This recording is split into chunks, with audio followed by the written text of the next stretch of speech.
kita bakal bongkar sebuah rencana yang super ambisius di Wonosobo. Katanya sih ini bisa jadi cetak biru buat desa-desa lain di Indonesia. Jadi kamu udah kirim setumpuk materi yang menarik banget ya. Ada proposal kebijakan, ringkasan investasi yang angkanya bikin melotot, sampai video penjelasan soal konsep bernama Serayu Agroenergy Corridor atau SAEC. Misi kita hari ini, kita telusuri bareng-bareng gimana caranya aliran sungai bisa diubah jadi mesin ekonomi triliunan rupiah. Kita mau tahu nih, ini beneran realistis atau cuma mimpi di siang bolong? Yang bikin saya tertarik dari awal itu bukan cuma soal energi terbarunya atau pertanian canggihnya, bukan. Tapi arsitektur di baliknya. Salah satu dokumen menyebut ini bukan sekedar proyek infrastruktur, tapi laboratorium kebijakan yang hidup. Artinya, setiap kilowatt listrik yang dihasilkan, jejaknya itu dilacak sampai benar-benar jadi rupiah di kantong masyarakat. Ada sistem buat ngukur dampaknya secara langsung. Nah, ini yang beda dari banyak proyek lain. Oke. Mari kita mulai dari masalahnya dulu, biar kita semua dapat konteksnya. Coba bayangin sejenak deh. Kamu itu seorang petani di Wonosobo, lahannya subur, pemandangannya juara, tapi ternyata sehari-hari kejebak dalam 3 masalah besar. Kayak lingkaran setan gitu. 3 jebakan ekonomi, lebih tepatnya. Pertama, biaya operasional itu mencekik. Listrik, bahan bakar, itu kan mahal, karena datangnya dari luar daerah. Jadi keuntungan panen sering habis cuma buat bayar ongkos produksi. Jadi untungnya tipis ya? Tipis banget. Kedua, nilai jual hasil panen rendah. Kentang, sayur, kopi, kebanyakan dijual mentah gitu aja. Padahal kerja kerasnya luar biasa. Ketiga, pertanian tradisional itu kan rentan banget sama cuaca. Cuaca makin gak bisa ditebak. Sekali gagal panen, bisa langsung pusing. Bener, ada satu kalimat di proposalnya yang nusuk banget buat saya.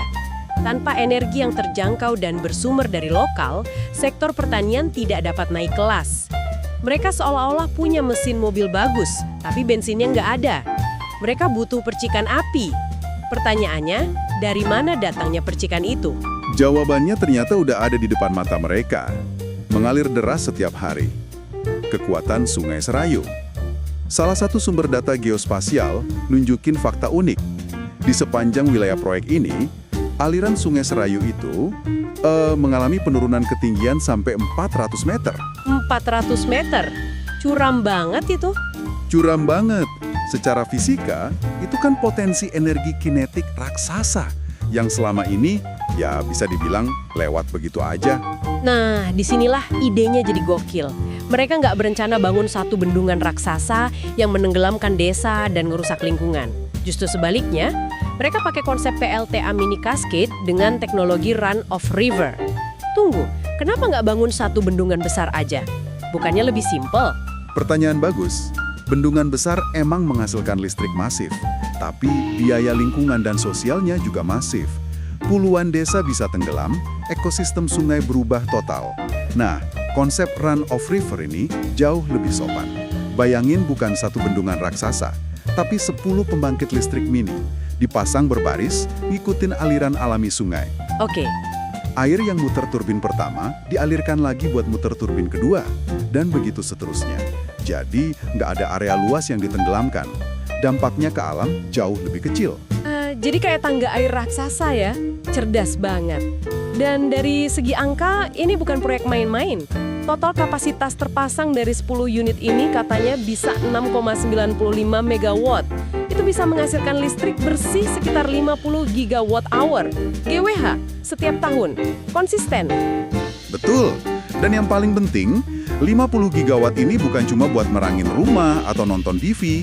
Ini adalah fondasi finansial dari keseluruhan koridor. Pendapatan stabil dari penjualan listrik ini jadi semacam jangkar. Jangkar? Maksudnya gimana? Kenapa jangkar? Karena investor biasanya takut nanam modal di pertanian yang fluktuatif, kan? Tapi dengan adanya pendapatan pasti dari listrik, mereka jadi lebih percaya diri. Nah, dari sinilah perjalanan ngubah kilowatt jam jadi kesejahteraan itu dimulai. Oke, 50 gigawatt itu angka besar. Tapi seringkali kan proyek energi terbarukan berhenti di listriknya nyala. Udah, dokumen ini mengklaim bisa ngubah itu jadi miliaran rupiah. Jujur ini kedengaran too good to be true. Gimana persifnya alur uangnya?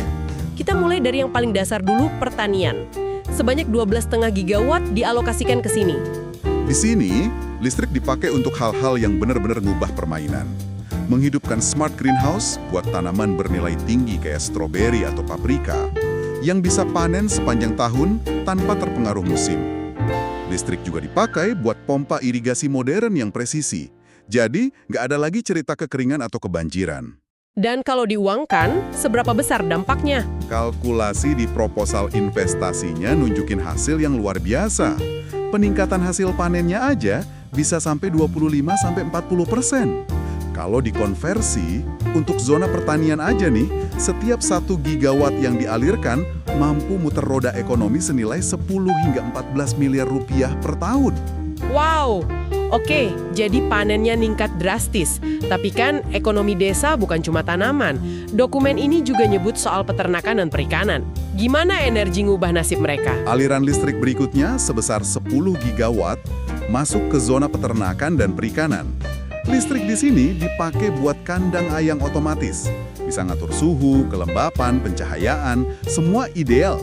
Juga buat sistem aquaculture modern kayak bioflok, yang intinya ngubah kolam ikan biasa jadi ekosistem mini yang super produktif. Efeknya langsung terasa di efisiensi. Ada istilah namanya Feed Conversion Ratio, FCR. Gampangnya, ini ukuran seberapa banyak pakan buat ngasilin 1 kilogram daging atau ikan. Nah, FCR-nya membaik 10-15%. Artinya dengan pakan yang sama, hasilnya lebih banyak. Ini langsung menekan biaya produksi. Tepat. Angka kematian ternak juga turun drastis. Di zona ini, konversi energinya bahkan lebih tinggi. Setiap 1 gigawatt yang dipakai bisa menghasilkan nilai ekonomi antara 12-16 miliar rupiah. Logikanya dapat, tapi ada satu masalah besar peternak yang dari dulu kayaknya susah banget dipecahin. Harga pakan yang mahal dan sering naik turun. Apa SAES juga nyentuh area ini? Justru ini bagian paling strategisnya. Proyek ini ngalokasiin 7,5 gigawatt energi buat satu tujuan spesifik, bangun zona industri pakan mandiri. Mereka sadar betul, salah satu beban terbesar peternak itu ya biaya pakan. Bisa sampai 70% dari total ongkos. Loh, bikin pakan sendiri emang bisa? Bahannya dari mana? Nah, ini jeniusnya. Listriknya dipakai buat gerakin mesin penggiling, pengering, sama pencetak peret. Bahannya 100% lokal. Mereka nanam rumput pakcong, sejenis rumput gajah super yang proteinnya tinggi. Selain itu, mereka manfaatin limbah dari zona pertanian tadi. Daun-daun sisa panen, sayuran yang gak lolos sortir, semua diolah jadi pakan. Ini langkah yang bisa mangkas biaya pakan sampai 30-50%. Gila! Karena pemangkasan biayanya dahsyat banget, nilai tambah di zona ini jadi salah satu yang tertinggi. Setiap 1 gigawatt energi yang dialirkan ke sini, itu nyiptain nilai ekonomi sebesar 18-22 miliar rupiah. Ini bukan cuma soal efisiensi, ini soal memutus rantai ketergantungan dari pabrik pakan besar. Ini beneran ngubah model bisnis dari akarnya. Oke, puncaknya pasti di pengolahan kan? Ini yang selalu jadi mimpi tiap daerah agraris. Tepat sekali. Puncaknya ada di zona pasca panen dan industri olahan yang dapat jatah 10 gigawatt. Ini langkah yang, kayak kata dokumennya, mengubah petani dari penghasil komoditas mentah jadi produsen produk premium. Listriknya dipakai buat cold storage, biar hasil panen tetap segar, pengering industri, dan yang terpenting, lini pengolahan makanan. Jadi kentang nggak lagi dijual per kilo, tapi jadi keripik premium dalam kemasan. Kopi nggak lagi dijual bijinya, tapi jadi kopi bubuk specialty. Persis. Langkah ini aja bisa nekan kerugian pasca panen 20-30% dan ngelipat gandain nilai jual produk mentah sampai 2-5 kali lipat. Makanya ini zona dengan penciptaan nilai tertinggi. Setiap 1 gigawatt energi di sini bisa menghasilkan 20-25 miliar rupiah. Oke, ubah kentang jadi keripik premium emang lipat gandain nilai. Tapi itu kan butuh keahlian baru, butuh akses pasar, butuh branding. Apa rencana ini juga mikirin sampai ke sana? Atau cuma ngideain mesin sama listrik aja? Pertanyaan krusial. Dan jawabannya ya, proposal ini nggak berhenti di infrastruktur. Ada rencana pendampingan intensif, pelatihan buat operator mesin, quality control, sampai bangun brand kolektif produk asli koridor Serayu. Mereka juga ngerancang platform digital buat nyambungin petani langsung ke pasar modern, hotel, dan restoran. Jadi ekosistemnya dibangun menyeluruh. Dan yang bikin makin gokil, katanya sistem ini dirancang supaya nggak ada sampah sama sekali. Konsep nol limbah, itu gimana ceritanya? Benar. Ada alokasi khusus 2,5 gigawatt buat fasilitas pengolahan limbah. Limbah dari pertanian dan kotoran ternak yang biasanya jadi masalah bau dan polusi, di sini diubah jadi dua hal berharga. Pertama, biogas. Ini jadi sumber energi cadangan. Penting banget buat operasional kritis, kayak ngejaga cold chain tetap dingin pas ada perawatan turbin, misalnya. Dan yang kedua? Pupuk organik cair atau POC. Ini diproduksi dalam jumlah besar dan bisa gantiin 30-50% kebutuhan pupuk kimia. Artinya, biaya produksi petani berkurang lagi. Dan jangka panjangnya, kesehatan tanah membaik. Bahkan proses ngolah limbah ini pun nyiptain nilai. Setiap 1 gigawatt di zona sirkularitas ini ngasilin nilai tambah 8-12 miliar rupiah. Yang sebenarnya, limbah dari satu proses jadi harta karun buat proses lainnya. Biaya buang sampah hilang, malah jadi sumber pendapatan baru. Lingkarannya benar-benar sempurna. Sampai sini kita lihat ini mesin ekonomi yang dirancang sangat detail. Tapi gimana cara wujudinnya? Ini kan butuh dana yang luar biasa besar. Betul. Ini bukan cuma soal teknologi, tapi juga kebijakan dan investasi. Salah satu dokumen kebijakan yang kita baca menarik banget. SAEC diusulkan bukan untuk langsung jadi proyek strategis nasional atau PSN, tapi sebagai model percontohan pembangunan nasional. Apa bedanya? Kenapa nggak langsung jadi PSN biar dapat prioritas? Pendekatan ini lebih bijak. Dengan status model percontohan, proyek ini jadi lebih fleksibel. Bisa dievaluasi, dikoreksi di tengah jalan sebelum direplikasi ke seluruh Indonesia. Ibaratnya, ini adalah laboratorium hidup, tempat pemerintah bisa belajar mana yang berhasil, mana yang enggak, tanpa risiko politik yang terlalu besar. Selain itu, skema pembiayaannya juga dirancang cerdas, pakai konsep blended finance. Apa itu blended finance? Bayangin ini kayak patungan gotong royong buat proyek raksasa. Pemerintah, lewat APBN dan APBD, kasih dana awal sebagai pondasi buat ngurangin risiko. Ngelihat pemerintah serius, investor swasta dan BUMN jadi lebih berani ikut naruh uang. Lalu, lembaga keuangan global yang peduli lingkungan ikut nyumbang lewat skema green bonds. Jadi bebannya nggak ditanggung satu pihak, risikonya dibagi-bagi. Makanya proyeknya lebih mungkin terwujud. Oke, logis. Dan dari sisi investor swasta, seberapa menarik proyek ini? Dokumen Komite Investasi yang kita lihat nyorotin PLTA Mini Cascade sebagai anchor investment atau jangkar investasi. Data finansialnya disebut sangat kuat. Seberapa kuat? Angka-angkanya sangat sehat. Internal Rate of Return atau IRR-nya diestimasi antara 18-22%. Periode pengembalian modal atau payback periodnya cuma 5-7 tahun. Dan proyek ini bisa ngasilin EBITDA atau laba kotor yang stabil sekitar 47-55 miliar rupiah per tahun. Oke, angkanya ada. Tapi buat kita yang awam, IRR 18-22% itu bagus atau enggak sih? Apa artinya? Itu sangat bagus. Sebagai perbandingan ya, bunga deposito bank mungkin sekitar 4-6%.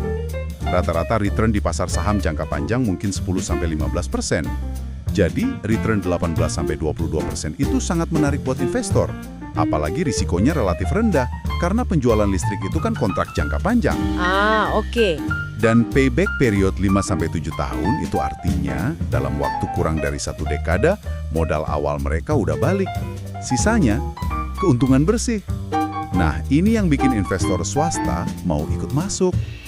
Sekarang jelas. Jadi proyek PLTA-nya ini yang jadi penjaminnya. Tepat.